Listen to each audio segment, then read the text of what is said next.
My name is James Gilligan. I served from 1998 to 2005 in the United States Marine Corps. I don't think I really understand PTSD. I think,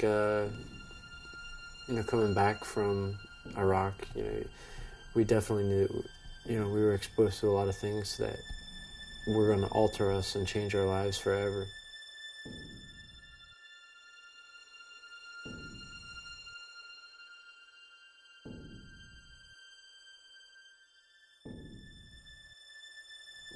It was completely night and day. I was actually married when I went to Afghanistan. Spent my first 6 months of my marriage in combat. And my ex-wife was back here in the States. And, when you return back home to that, dealing with PTSD, I guess, the marriage was short-lived. I couldn't find one spot to settle in. I was having the same problems that a lot of the guys are experiencing right now, coming back with the nightmares, coming back with mood swings. I guess in dealing with PTSD, I don't know how some of the other people have dealt with PTSD around the country, but I know for me, I went to the VA in 2006 and I tried to get some help with them. They prescribed me some medication and things didn't work out with the treatments and whatnot. So 2006 I became homeless. 2007 I attempted suicide.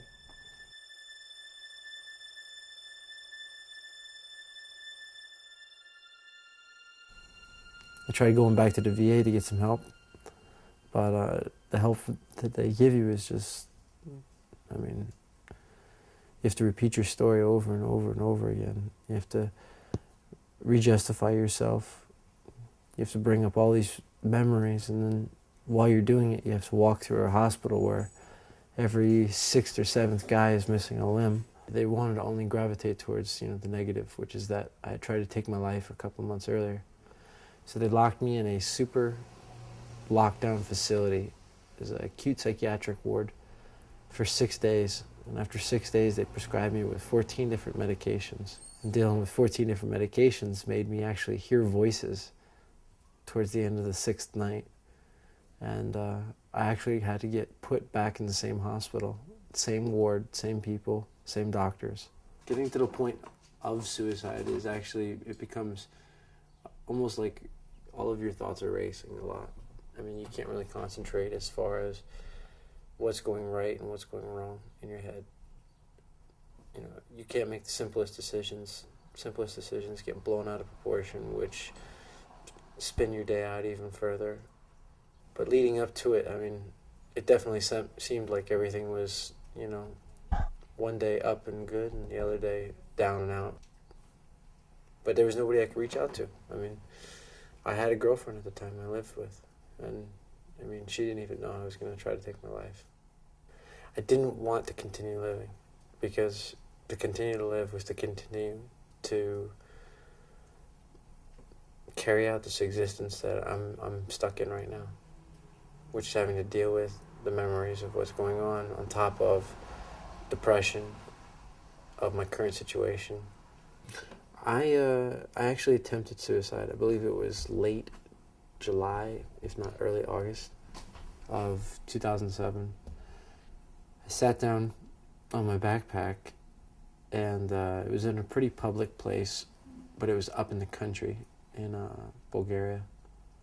And I was just in a real emotional wreck. Everybody was downstairs at the farmhouse, and I pulled out my knife, opened up my pocket knife for my Swiss Army knife, and I just started cutting at my arm over and over again. And the blood would rise to the skin, and it would kind of like start to seep down my arm a little bit. And I knew I hadn't cut myself deep enough yet, because the blood wasn't really gushing. I was like, man, I could survive this, so I got to do it again. So I had to cut myself again. And I started to cry, because about that point, the realization that, I did want to end my life, and I was taking the means to do that. And I had to cut myself over and over and over again. And, I couldn't cut deep enough. I couldn't bleed enough. I think you're going to see more disgruntled troops getting involved in altercations with civilians or other personnel. I think you're going to see more homicide and suicides coming from these vets. These vets have, tried all sorts of means to take their lives. I mean, they've done it with a garden hose, they've done it with pills, they've done it with cars, they've done it with guns. I don't carry a gun like some veterans. Some veterans are very tied to their firearms. And, obviously that would have been the quick, easy, painless,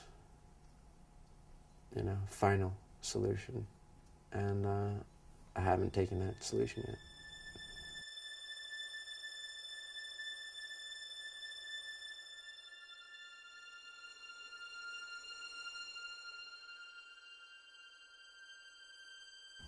Every day I'm having thoughts of homicide or suicide, suicidal ideation, homicidal ideations. I mean, you can't not be in that situation and not go out on the street and have maybe something wrong with you. For me, it's a little bit more.